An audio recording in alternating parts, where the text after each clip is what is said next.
Sarap! Isayin natin yung bawang sibuyas. Una muna sibuyas, then nilagay ko na yung bawang. Lagyan na natin yung manok na nilaga natin kanina. Then yan, haluin natin siya.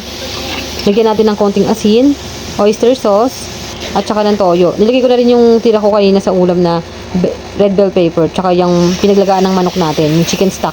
Takpan natin, hayaan natin kumulo. Then ayan na, kumukulo na siya.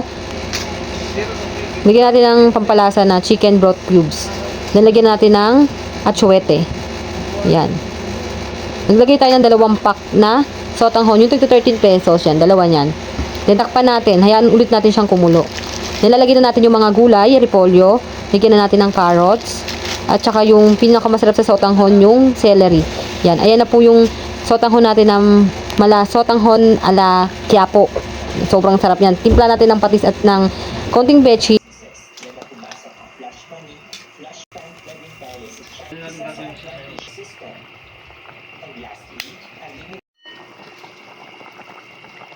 Tapos na, yum yum yum.